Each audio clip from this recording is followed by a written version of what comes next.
Herkese selamlar arkadaşlar. Bugün festivalle ilgili yine etkinliğe değineceğim. Şimdi en sonki lonca görünümü ile ilgili biliyorsunuz ki bir yarışma vardı. İlk 1000'e gireceksiniz diye. İlk 1000'e girdikten sonra kafa kafaya işte 1000 loncayı 500 bölüp birbirleriyle arkadaşlar kapıştırıyorlardı. Ondan sonra lonca görünümü falan hediyesi vardı. Orada bazı hediyeler vardı. Şimdi bununla ilgili önceki videomuzda zaten belli başlı şeyler söylemiştim.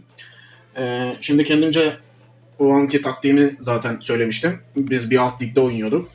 Şimdi onun uğruna hadi alt ligden uğraşalım diye yapmaya çalıştık. Biz tabii çıkamadık çünkü 2 görev düşüktük. Bir bonus görevi bir de normal bir tane görev düşüktük. Ondan dolayı ilk 1000'e kalamadık. Şimdi mesela devam ettirdik ama o grupta da bu sefer birinci çıktık.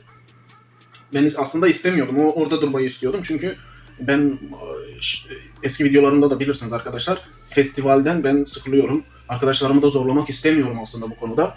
Çünkü yapılan bu festival için verilen zaman, oradaki verilen hızlar, o enerji harca şu bu falan filan festivalde alınan hediyelere aslında değmiyor arkadaşlar. Bundan dolayı ben istemiyordum üst ligde olmayı. Ama o lonca görünümü için biraz çabaladığımızdan dolayı tuttuk birinci çıktık. Nereden çıktıysak. Şimdi de yine üst ligdeyiz. Zaten senelerce biz üst ligde takıldık arkadaşlar. Hani biz çoktandır alt ligdeyiz falan filan gibisine demiyorum. Böyle tam alt ligde hadi takılalım yeter artık dediğimiz sürede böyle bir etkinlik gelip lonca görünümü açısından size ödül veriyoruz deyince de biz saplandık orada. Şimdi çıktık ama gelin bize sorun. Şimdi yüksek puan da tutmak lazım. Yüksek puan almak lazım ki alt lige düşülmesin falan filan. Şimdi böyle bir sorun var. Neyse kendi değerlendirmemi yaptım. Şimdi arkadaşlar burada Pacific Rim görünümüyle alakalı şey bitti. Şimdi yine festival başladı ve festival süresi zaten eskiye nazaran eskiden bir ayda bir geliyordu. Şimdi o 5 günde bir mi 20 günde bir mi ne geliyor? Zannedersen arkadaşlar hemen geliyor gibi bir mevzu var. Gözünü kapatıyorsun açıyorsun festival gelmiş. Kapatıyorsun açıyorsun KVK gelmiş. Böyle etkinlikler öyle bir arka arkaya peş peşe geliyor ki anlamlandıramıyorsunuz yani. Şimdi oturun 7 gün boyunca hadi festivali yapın. Ya oyuna bağlıyor seni. Oturuyorsun bu sefer yüksek puan da yapın deyince insanlara sürekli görevler siliniyor. Bu sefer de hadi bekle babam bekle. Sabah akşam görev bekle. Görev geldi görevi tam alacağım başkası aldı falan filan. Ama düşük tuttuğun zaman insanlar arkadaşlar hani elinizden geldiği puanı yapın dediğinizde ona göre normal bir puan yapıyorlardı. Hiç sıfır festival hediyesi almaktansa yine alınıyordu arkadaşlar. Biz 25 hediye alıyorduk mesela. 25 hediye alıyorduk. Aynen. O şekilde bence güzel gidiyordu. Şimdi yine getirdi bulaştırdılar. Öteki etkinlikteki o yarışmadaki gibi şey götürmüyor. Hediye vermiyorlar. Ama burada da yine hediye vermişler. Şu an benim işime yararcasına değil. Ben değerlendirme yaptığım zaman ben pek beğenmedim arkadaşlar. Şimdi hadi bir gidelim birlikte oraya.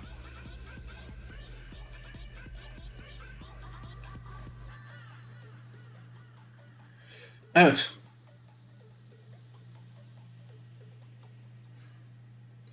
Şimdi örnek geldik. Ne diyor? Bak 1000. sıra için geçerli puan 22.000 demiş. Biz de 18.000'deyiz. Ben bundan düşeceğimizi düşünmüyorum. Ya da millet gözünü açtıysa daha fazla yüksek puan koymuş olabilirler. Daha ilk gündeyiz. Biz son zamanlarda daha iyi çalışan bir loncayız. Festival muhabbetine geliyorsak. Şimdi buradaki iş aslında her zaman güzel ödül olsa insanların belki dikkatini çekecek de ben şimdi ödüllere baktım arkadaşlar. Şöyle bir ödül gelmiş. Şimdi burada lonca görünümü yerine burada 10 tane yıldız veriyor arkadaşlar. Göze cazip gelmiyor. Nedenini de şimdi açıklayacağım. İlk 1000 sıralamasındaki muhabbetten dolayı da değil. Ha belki normal yaparsanız 1000 lonca arasına girersiniz ve sonra da karşılaşma olur. 1000 lonca arasında. Oraya kadar her şey normal aslında. Çünkü öylesine yapıp bu 1000 lonca arasına da girilebilir diye düşünüyorum ben. Ama buradaki iş bence eğer ki burada güzel ödül verilmiyorsa buradaki sıkıntı şeyde kaynaklanıyor arkadaşlar size söyleyeyim. O 1000 loncanın kapışmasında. Şimdi o 1000 lonca kapışmasında arkadaşlar şöyle bir şey oluyor. Şimdi 500 lonca böyle karşılıklı birebir de mücadele ediyorlar. Her loncanın mesela bizim loncanın karşısına rastgele karşıdaki loncadan bir tane geliyor. O 1000 loncanın içerisindeki. Onunla mücadele ediyoruz. Onu yenmemiz lazım. Diyelim ki biz yendik, üstünlük gösteri ödülü alıyoruz. Yenilenler de teselli ödülü alıyor. Zafer ödülüne teselli ödülü alıyor arkadaşlar. Şimdi buradaki iş işte o görünüm falan olduğu zaman şunu diyebiliyorsun. Ya lonca için hadi bir şeyler yapalım. Bu olsun. Yapılabiliyor. Ya da diğerinde dediğim gibi hani arkadaşlar hani bir tanesini alalım. Ya bir tanesi yeterli. Sonra gidelim yine alt ligde takılalım. Yapılabilirdi mesela. Çok festival muhabbetine uğraşmamak amaçlı. Ama burada mesela ödülde öyle bir şey yok. Hani ödülde etkinlik e, çerçevesi falan yok. 10 tane yıldızı koymuşlar oraya. Bana cazip gelmedi. Yani kendi açımdan söylüyorum. Ben milleti paralatmayacağım şu mevzu için. Normal festivalimizi yapacağız. Tabii şimdi yarışanlar olur. Listeye girmek isteyenler olur falan filan. Zaten bu yarışmanın geçen sonuçlanmasından sonra tek kişilik sıralama vardı. Lonca sıralaması da görünmedi. Yani şu loncalar kazandı gibisine. Ben bulamadım diye hatırlıyorum.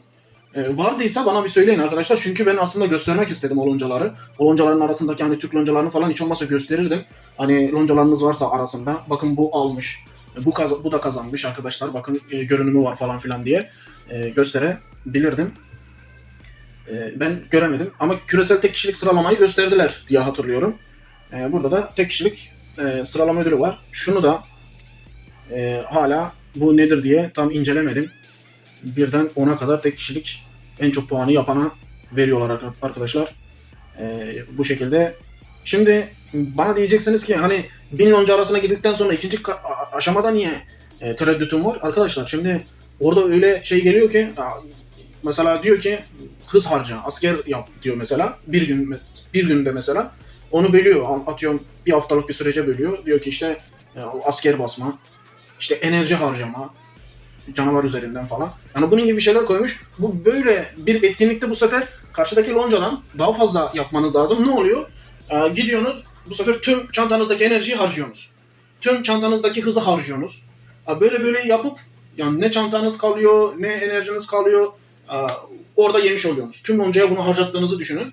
Ben kendimce değerlendirdiğim zaman ben bunu bu şekilde istemem. Sizler de videoya denk geliyorsanız bu şekilde değerlendirmem olduğunu bilin arkadaşlar.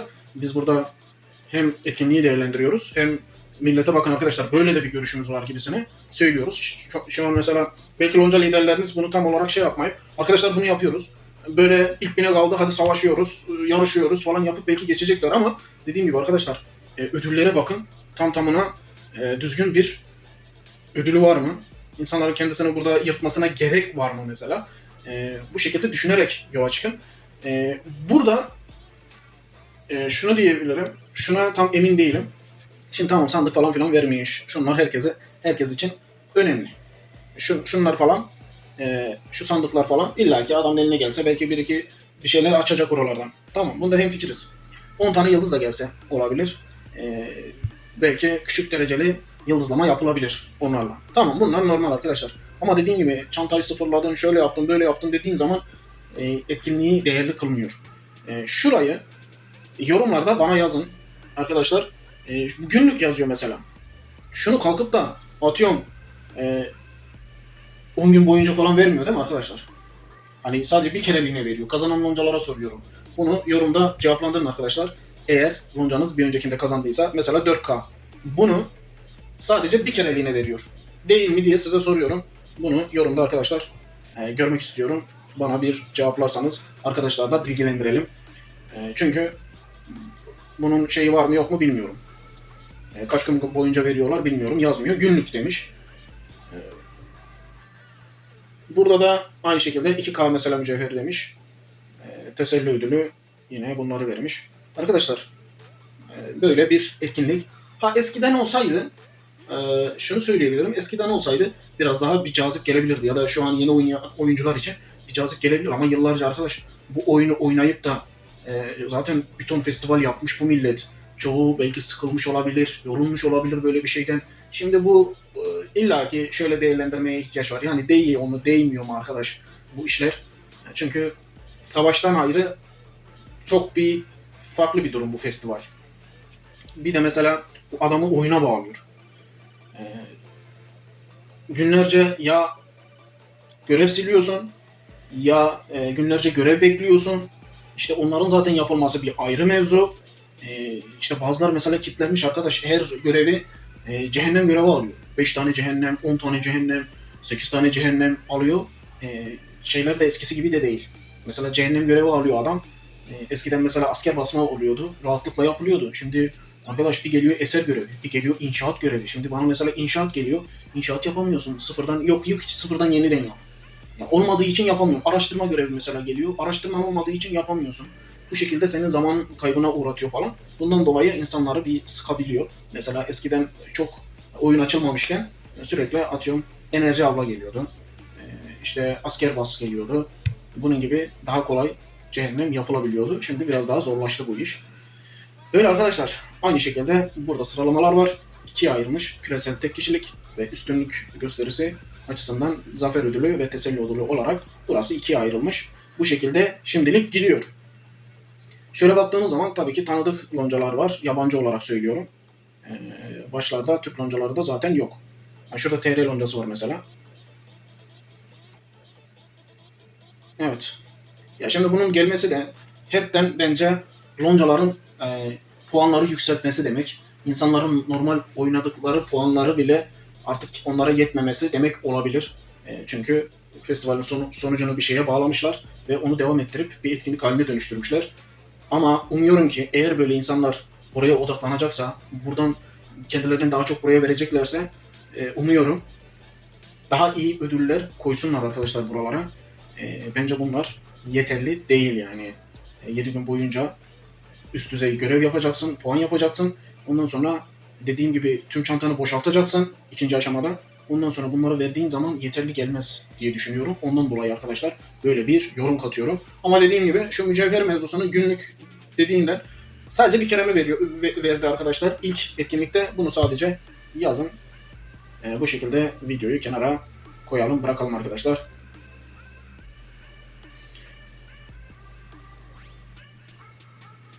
Evet.